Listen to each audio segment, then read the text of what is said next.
Hey, welcome everybody. It was a fun night on Saturday night. In fact, all day Saturday was really great for both schools. Game day, only one place on Saturday, and the two universities got a tremendous amount of publicity. You can't pay for that publicity. And then Danny Morrison did a tremendous job from the Charlotte's Sports Foundation the 3 times we've been down there. And playing South Carolina 3 times in our 5 years has been fun. It's great to see the two teams and the universities get so excited. They had more fans there than we did, but our fans that were there did great. They were pumped, and you got to give South Carolina credit for their fans. They came in numbers and they were loud, and then give our fans credit. They stayed and they were really loud. It was very similar to our first year where we beat South Carolina, and the fans celebrated with the players after the game, and that was really fun to see. We had a lot more fans here this time than we did for the first South Carolina game. So we've won 2 of those 3 games, and really proud of that because they're an outstanding program and in the SEC, and it is a border rivalry, and it does affect recruiting. So that was a huge start for us, and again, I want to thank Danny for what they did and how they treated everybody, and the show that they put on for the 3 years, and what a great day for Charlotte to get that much publicity too. Our Queen City being showcased across the country for college football was really good. We also had Sam Howell, Chaz Surratt, De'Ami Brown, Josh Downs, and Garrett Walston, Brian Anderson. We had some former players on the sideline, but we also had some NFL guys back. And that's always fun to have them celebrate with their team. I thought it was so great, especially for Sam. He comes back to celebrate Drake anytime he can. And that was really cool for them to be able, the week before they start, to have such a great moment together before the game. Shane Beamer, I've got tremendous respect and admiration for that family. I've talked about that. He's a young superstar in this business. I think this is his 3rd year at South Carolina. They're recruiting well, they're well coached. It was their night 2 years ago when we played the bowl game. It was our night Saturday night. But he's got a great future ahead of him, and I'm proud to see him and what he does, and that's actually what I said to him after the game. It's funny at this stage in your life, you know how bad it feels when you get beat. And then you go immediately to talk to your team, which is hard because you're not sure what to say on a bad night. And then you go to the press, and that's hard because whatever you say is not going to be good because it's hard to answer if your team doesn't play as well as the other team. And so I really feel for I don't want to be the guy doing it, and I'm happy to win, but I also feel for the other coach because I know exactly how he feels, and that's the way I felt after that game 2 years ago. And some things you can't answer. You got to go back and watch the video, and you got to sit down, and people call it coach speak. Well, he doesn't want to say anything. There's nothing you can say. Coach Roll always told me, when you win, say very little. When you lose, say very little. When you win, say nothing. And then you're better off. Let the players talk when you win, and then get out of that press conference as fast as you can when you lose, because you can't answer anything. And when you do answer it, they're all mad. So it's all the same stuff. If you read post press conference things after a loss, you can just tag the different schools, but it's all the same stuff, and that's not going to change in our business. But I do admire Shane, and I admire what he's done since he's been there, and really want to wish him good luck moving forward. And like I said, I was impressed with the South Carolina fans. They came in numbers that were loud. They really support their team, and good for them. Players of the game, the defensive player of the game is Kamen Rucker. 8 tackles, 5.5 tackles for loss, 2 sacks. What an amazing night. He was voted the Walter Camp Defensive Player of the Week as well. So great start for him, and that's what we've seen all spring and all fall. We have not been able to block him. And I didn't know if it was us or him, but I thought it was him. And Saturday night was the same way. He played relentless. He chases the ball. He's a really, really good football player, and I'm so proud of him. The offensive player of the game was British Brooks, 15 carries, 103 yards. He averaged 6.9 yards per carry. And what an amazing story to have a great game against South Carolina 2 years ago in the bowl game, then blow out his knee, and then come back when he didn't even think he was going to come back and have that kind of opening game. So really, really proud for him. He also caught 3 passes for 18 yards.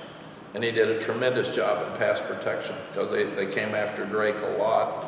Our special teams players of the game were Ryan Coe, who was 1 for 1 on a 37-yard field goal, 4 for 4 with extra points, and made a great tackle on the one kickoff that they returned to their boundary.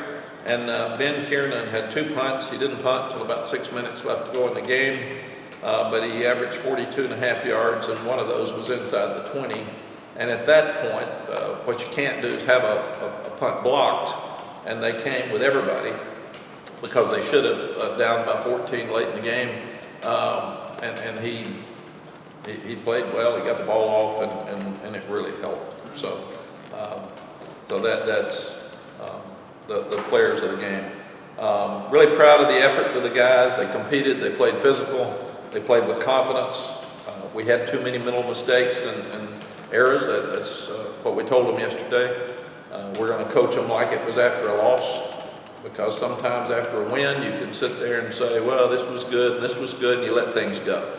And we're not going to do that. We're going to be harder on this week than we've ever been on them, because we got to go back to work. We got to get things fixed that we need to get fixed. But there's a lot of things that we can build off of with the win. But we will be very, very hard on ourselves.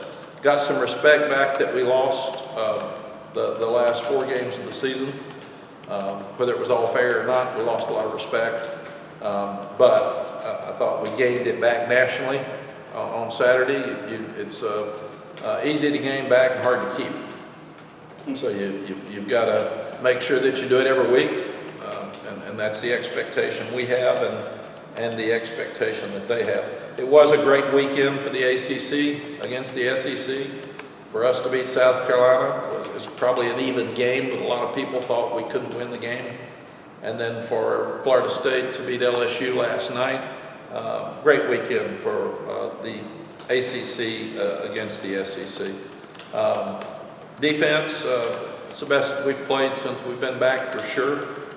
It's one of the best games we've played in a long time. Really proud of Coach Chiswick and the defensive staff for taking a narrative that was true at the first of last year and really kept us embarrassed on defense throughout the year, but got better, but didn't get credit for it. They had a great plan. They were aggressive as advertised. They had tackles, 16 tackles for loss, 9 sacks.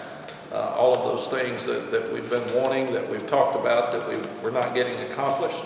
But one of the best performances that I've seen on defense for sure. Minus 2 yards rushing is the fewest we've allowed since 2000 against Wake Forest. 9 sacks is the most we've had since a 2000 game with Wake Forest where we had 10 sacks instead of the 9. 0 and 4 on 4th downs. We had 2 turnovers, which you can't have. We missed on a 4th down and 2 or 3, which you got to make your 4th down. If you're going to be aggressive and go for it. But the fact that we held them on 4 4th downs are like turnovers. So we actually won the turnover ratio because of the 4th downs. And no bigger 4th down than the 4th down right after the onside kick. When we come out and force a 4 and out, we get the ball to 50, where we'd have gotten it at the 25 with a kickoff because their kicker's so good. So the defense stepped up time and time again. After our 2 turnovers, the defense only gave up 3 points, which was a huge difference as well. So we got things to fix. We can't let one guy catch that many balls. 17 had a field day. We've got to do a better job of taking one player out of it. And they had one really short drive or quick drive, I think it's 5 plays or something, that scored really quickly, and we didn't line up right. And we had some mental mistakes. We also were not lined up right on the goal line, where they had they tempoed us and they had an easy handoff we didn't even touch the running back going in. So we've got some things to fix. As good as the defense played. Offensively, I like the way that our offensive staff, I like their game plan, I like the way they called the game. The first drive was really a thing of beauty. It sent a message that we're going to be balanced. It sent a message that we're going to run the ball. And we took it right down. We're flawless with no mistakes to score very quickly. I thought they did a good job of using tempo when they needed to. We caught South Carolina with 13 on the field once on the goal line. So that it was a lot of things that we did well. And I love the way that our offensive staff helped our defense because we had 20 minutes of time of possession at half, just about, compared to their 10, and we had 42 plays on offense as compared to 29 on defense. So it kept our defense more fresh, and at the same time, it was the way a staff is supposed to work together to help each other throughout the game. The offense was physical, which is one thing that we needed. We didn't give up a sack, and in 22 we had the Virginia Tech and Florida A&M game. We didn't give up a sack, and in 19 it was Mercer and Temple. Other than that, every game we've had since we've been here, we've given up a sack. So that's a major accomplishment, and usually the team that runs the ball the best wins the game. We had 168 yards rushing to -2. So that just tells you the way it happens. Can't turn the ball over. One of the throws was tipped. The other one was a late throw across the body. I did think Drake had a phenomenal game, considering that he was throwing to different people all the time during practice. He hasn't even had a set routine because Nate wasn't out there and Tez wasn't out there. And Tez has his meeting Thursday morning, so hopefully the NCAA will do what's right, and he'll be back out on the field on Saturday. And we'll practice him this week like he's going to play, because we feel like that's definitely the right thing to do. The other thing I didn't think we did very well offensively was the 4-minute offense. When there's 8 minutes left to go and you're leading 31-17, we didn't move the ball very well after that. I thought we got too conservative, and we needed to be more wide open. So you want to milk the clock, but you want to still be who you are. We're not good enough just to line up and run the ball when everybody knows it. We tried that against Miami 2 years ago. I think we had a 10-point lead with 8 minutes left and had 2 3-and-outs and didn't kill any clock. We did make some first downs and make South Carolina use their timeouts on Saturday night, but we didn't move the ball in the fourth quarter like we had been moving it, or like we should have moved it. So we've got to do a better job of just playing the game, just slow down the pace with your tempo, but we can't just line up and run the ball when they're going to have 10, 11 on the line of scrimmage and do the things that we need to do. Special teams, we made all of our kicks. The punts were good. Our special teams played really, really well. Coach Porter and I talked about it. We told them it was going to be an onside kick to start the second half. What we didn't do is move them up, and we should have done that. That was our fault, because we fully anticipated the onside kick, and that kicker kicked it as good as I've ever seen. I mean, it crossed the 10-yard line by 4 inches when he caught it, and we have to be more aggressive and go up and get it, but it was an unbelievable kick, and we as coaches could have done a better job. We didn't punt till midway through the fourth quarter, and again, Ben did well. Elijah Hussey did an unbelievable job catching punts. We've never seen him do that before, but normally if a punt hits the ground, you lose 17 yards of roll after that. And he didn't let any hit the ground except the ones that went into the end zone for touchbacks. And he did an amazing job of moving and getting their coverage team to follow him so the ball could hit and get in the end zone. So we're really, really pleased with his decision-making at that point. App State this weekend, I've got so much respect for Sean Clark. He played for Stacy Searles, so I've known Sean for a long time, and I like him. He is a nice man and a very good coach. And I've admired App State since I coached there, and Sparky coached there. They've got a tremendous program. They play with an amazing amount of pride. They play tough. They run the ball. South Carolina gave up on the run. App State's not going to give up on the run. So we really won't know how we're going to play against the run until this weekend. And they totally embarrassed us defensively last year and changed the narrative of who we were. And we were the laughing stock of defense in the country, giving up 40 points in the fourth quarter and 61 points. So we have a load on our shoulders this weekend to go back and prove that the narrative that we changed for Saturday night is really real and not just one, because they've got a great running back. They've got 3 of those 5 offensive linemen back that absolutely knocked us off the ball and killed us last year and embarrassed us. And Coach Clark's going to have them ready to go. So we've got to be excited. Last time they were here, they beat us in this stadium. We've got to do a better job with our home field advantage, because we lost to Tech last year, we lost to State last year at home. We've lost the last 2 games at home. And one of the things we're doing around here is really doing a great job winning at home. So I want the fans to welcome our guys back. I want them to be excited. I want them to be a difference on Saturday night. And that's really, really important for us to go back and get our home field advantage. We've got 2 games at home here the next 2 weeks. And it's important that our fans come out, and our student body's been the best of anybody in the country. They've been amazing. But I want our fans to do the same. Come back, say thank you for last weekend, and help us win on Saturday night, because this game is really, really important. And it's going to be a physical game, and App State always plays with a chip on their shoulder, and we've got to start doing a better job of that. One of the big question marks this week: can we play well and win a game and be celebrated, and then come back the next week and play better? And that's what we got to do. We've got to get things fixed. Everybody says you're supposed to be twice as good that second game after the first one. Well, we have to be, and we'll have a very, very physical and tough week of practice to prepare for Saturday night. Questions? Tez's situation, if he's denied on Thursday, is that the end of for this year, or is there any other recourse out there? Chip, it's a good question.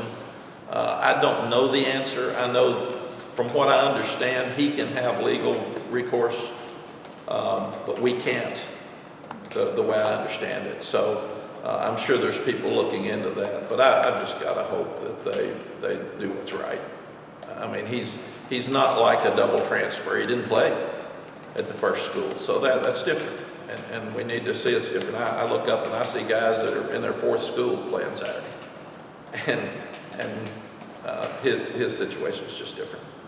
At what point did you realize in the game that this defense is different than last year? I mean, you could tell right away from that first drive that they were on it. Yeah, I thought it was a great message sent by the defense and then the offense in the first drives of both. The defense had a 3-and-out, and they were all over it, and should have had the sack and didn't. But you could see they were locked in, they were focused, and then the offense just absolutely used different formations and moved the ball down and scored. So I felt really, really good after the first series on both sides of the ball.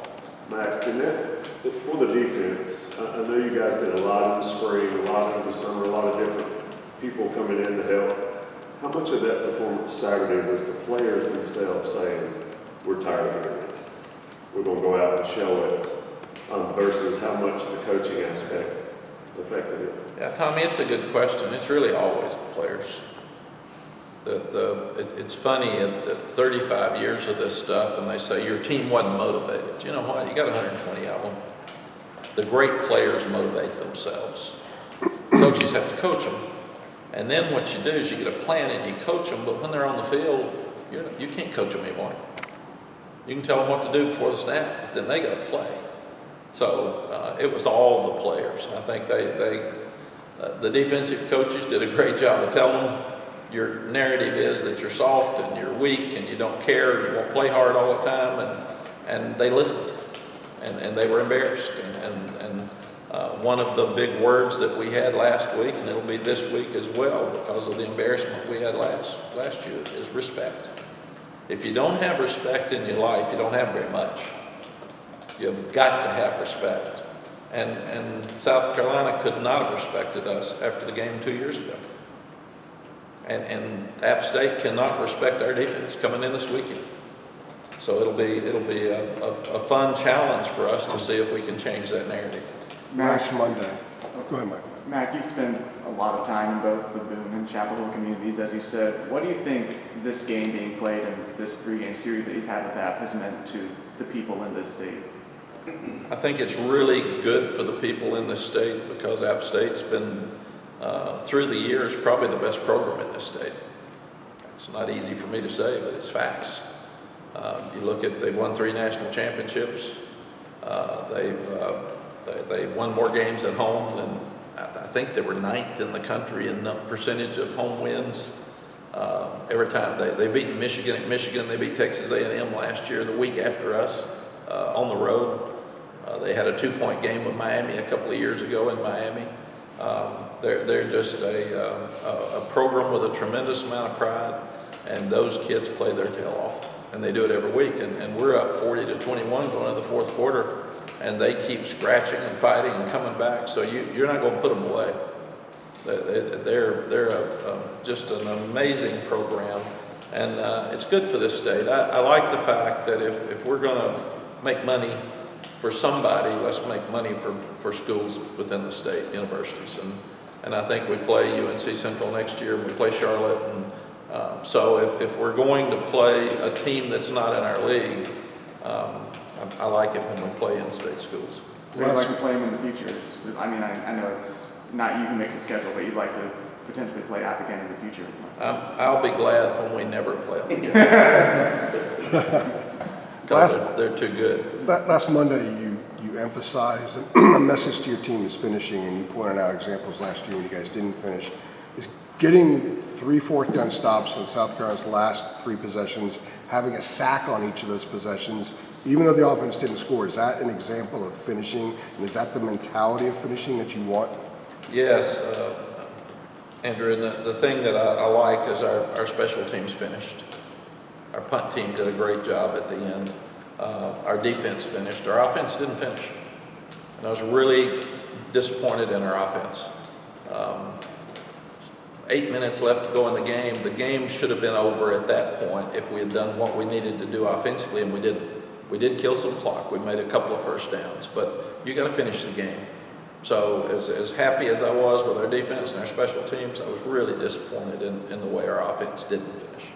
Mack, I'm sorry, AJ, did you have a follow-up? I was going to follow up about the defense part too.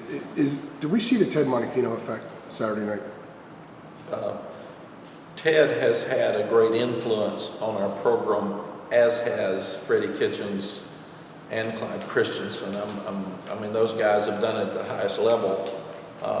So you saw some influence on the offense. There were different things, and we used 2 tight ends more than not. And how many teams can lose 2 of their top receivers and still score 31 points against a really good team? I mean, just and not have drop-off. How many people lose a starting guard 9 plays into the game and just you keep going? So I was really, really proud of that. Same with Ted. Ted and Gene Chizik are very close. So what Ted's been able to do is take a set of eyes that have won a Super Bowl and have coached some of the best in the country. He's definitely been able to have an influence on pass rush. But he is, we have an evaluation, a counselor as such, from a guy that sits and watches every play and every day of practice and says, this isn't good enough, and this is, I like this. And Tim Cross has taken a lot of criticism. Tim Cross should get a whole lot of credit for Saturday night. Now they got to play that way again this Saturday. But our defensive line, 2 deep, was dominant on Saturday night, the most I've seen them since we've been here. So Ted's done a great job, but give Tim Cross credit too. If we're going to be critical of Tim like people have, then they need to step up and admit that it was good Saturday night. Mack, I don't know if you've just gotten your reaction yet to the realignment bill on Friday, so I wanted to ask about that. Very honestly, I haven't had time to think about it much. You know, I don't get a vote. I don't get asked. It's crazy across the country. I've always said my thoughts on realignment are probably not what is real out there right now. My thought is it best for our players? Is it best for our players' parents? And is it best for our fans? That's what I've always thought, because we're thinking more about money right now than we're thinking about our fans. And that's a tough deal, where we need to think about our players. And not all those players have NIL money. And their parents. Can parents get to see as many games if you're playing out of your area? And I love the fact that our fans can get in the car and drive and get to see their sons play. So that would be my concern as I think about it. And that's the Tez Walker factor.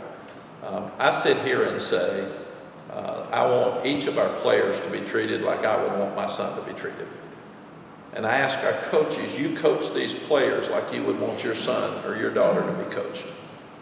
And that says enough.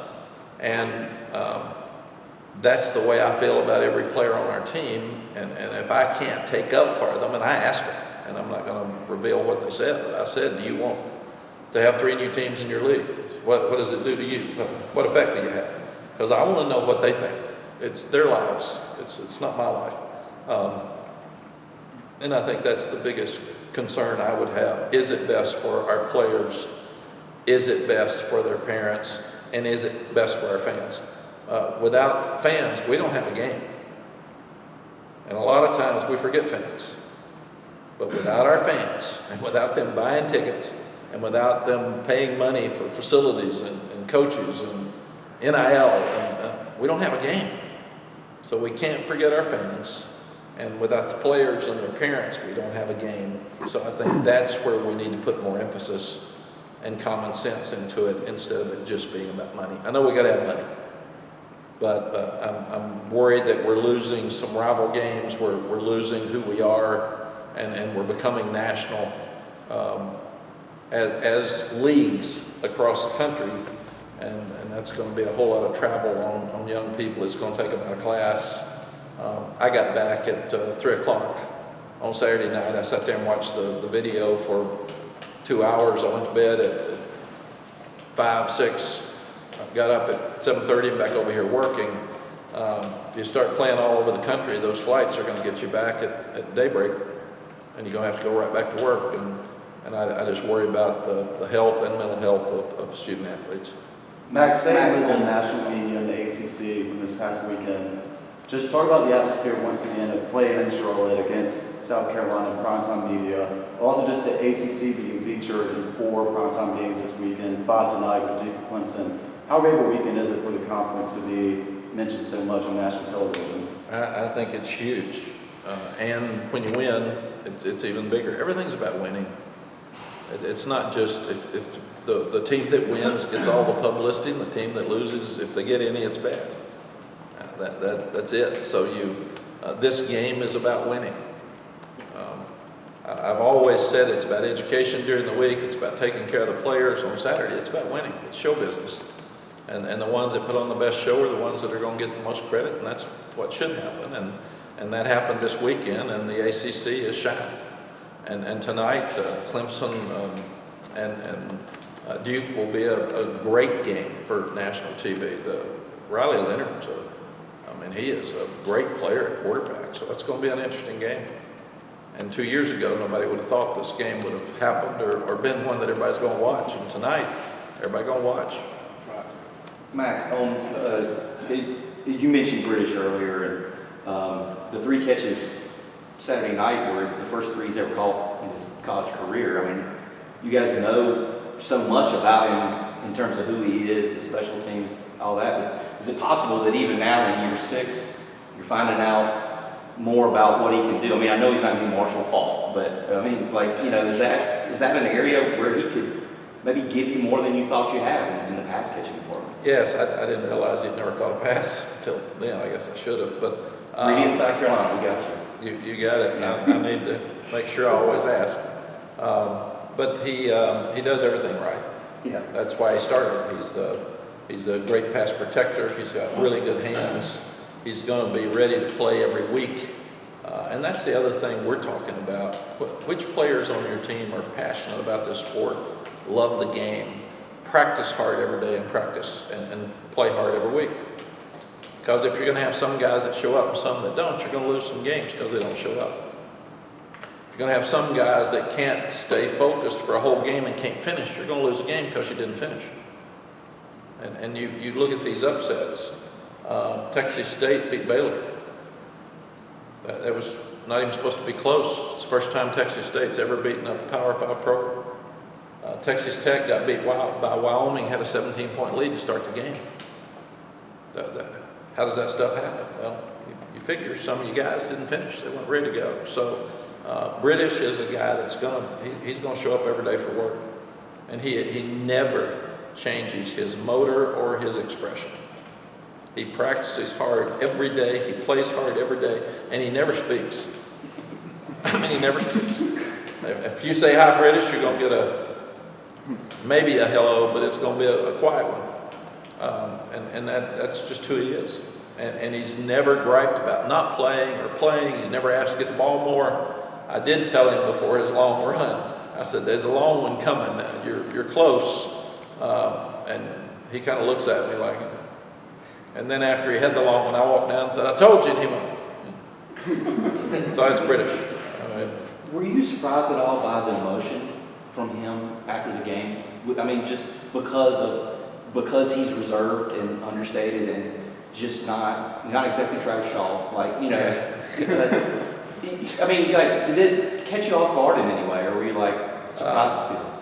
Yeah, what it did, it made me aware that I need to be more aware of what each one of these young guys is thinking all the time.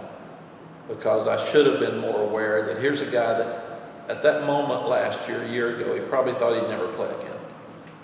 And then 2 days later, he's coming back and telling me I'm going to play again, and I'm thinking about, well, that's good, but are you going to be able to get back? Right. Will your knee be well enough? Will you be good enough with all the backs we've got to be able to play again?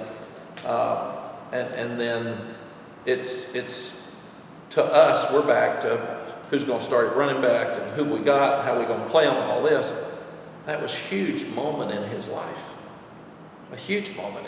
It was bad for me that I didn't even realize the last time he played was in that game. So I mean, that just had heaps of emotion on him that his granddad said last time he played, and he said, gosh, I never thought about that. So back in that stadium where he'd had a start against NC State and played well, he had played well against South Carolina, that's all he played. So his whole life was in front of him there after that game.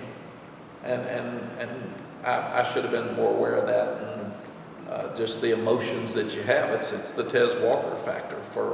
I sat there and I broke down when I heard he wasn't going to play, because I think that this guy has been through so much, and then he transfers, and then 2 days later they change the rule. So why didn't he grandfathered in? And then he's got a grandmother that's never seen him play that's sick. He's got 30 tickets for family members that are going to come to his game, his live streams to play at Carolina, his live streams to play at Panther Stadium, and he didn't get to play. So I just broke down. I couldn't handle it. I broke down when I was talking to Dre Boykins. I don't know that I've ever seen a player love football more than Dre Boykins. And he was absolutely crushed that he wasn't going to play. And I just couldn't handle it. So when people think about what matters in this game, kids matter. These are human beings. They're not video games. And to coach them, that's why after a loss you got to pick them up. You can't beat them down. Everybody's beating them down. After a win, you got to get your thumb on them and get after them now, because they're going to be bragged on too much this week. And they're 18 to 20, 21-year-olds. So it's hard for everybody. So we're going to be all over them this week. But when you look at each life story from everyone, it does matter. And if you're not going to treat them like you would want your son to be treated, then it doesn't work in my estimation. Then you're not doing your job as a coach. What's your understanding on why they didn't get the Tez's decision before this game? And what is your understanding that there may be a decision this week? Because that seems to be what you're saying. Yeah, we would have to ask compliance that. I don't deal with it at all. I'm not supposed to. Compliance has all communications with them. So we didn't know if we were going to hear anything. But you heard from them that We heard from compliance that he they didn't get to it, right? no, it gets complicated. There was an NCAA group that we sent information to that North Carolina Central sent a letter saying they totally understood why he transferred because they did not play during the season or the spring, and they weren't sure they were going to play in 21. So the MEAC, the conference, sent a letter saying, yes, when a team cancels their season, he is free to transfer. So we felt like both of those would be reason enough because the MEAC and Central said he should have a free transfer. And he didn't play and he didn't have an opportunity to stay and play, that he should be eligible. That person in the NCAA office said that they would not overturn his appeal because of those two letters. So now there is a committee that's outside of the NCAA that works with the NCAA that's going to hear it Thursday morning, and they will see if they will overturn the appeal or not. And that's where we are. What kind of games Thursday morning are you going to meet this Thursday? Yes. I have a feeling I know what the answer is, but did Drake May give himself any leeway for throwing the 2 picks or, having any mistakes, knowing that, as you said, he's played with a different guy every time because of what's been going on? It is. Drake had a tremendous amount of pressure on him. The publicity of the two, game day was there because of Drake and Spencer Rattler, who Spencer played an unbelievable game. No interceptions, 9 sacks, ran. I mean, I've got renewed respect for him. I thought he kept them in the game, and we were chasing him all night. But Drake is really hard on himself. And you see the throw that Drake made to John Copenhagen. If that was intercepted, we would have said bad throw. But he's getting hit, he slings it up, and that's who Drake is, and he's going to take some chances. So, but Drake's one of those we have to pick up because he's going to be harder on himself than anybody else in the country. Now, you were saying Walker was a committee outside of the NCAA. What kind of committee is that? We're not sure who they are. It's nameless, faceless people. They have people from different universities across the country. Some are compliance directors, and they bring them in to look at cases like this outside of the NCAA that work with the NCAA on decision making. And that's what I'm told this committee is. We don't know who they are.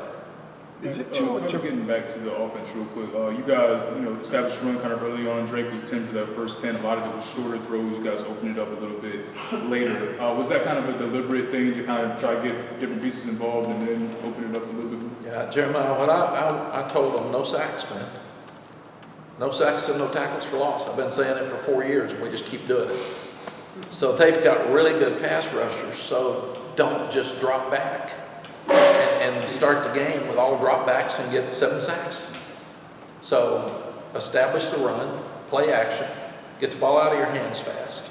A lot of that was me. Is there something to say that about the Tez situation being somewhat galvanizing for the team to sort of maybe bring them a little bit closer together, Drake wearing his jersey afterward, and if they needed more fuel, maybe that was another bit of fuel that they got? Yeah, since they didn't know till right before the game, I don't know. Again, you got 120, so how do you know what galvanizes one or the other? These kids are really, really close. We FaceTimed Dre Boykins from the dressing room and sang happy birthday to him and gave him a game ball. That's the kind of kids these are. Drake wore Tez Walker's jersey on backwards for the press conference. Nobody asked him to do that. Eric Church called and said, Eric's high school jersey's 34. He always wears 34 on the sideline.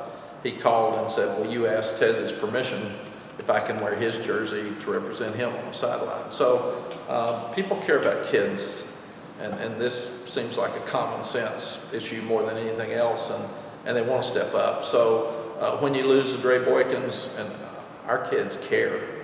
You've got examples. Mitch Mason's our chaplain. He's been really sick for the last year and a half or two.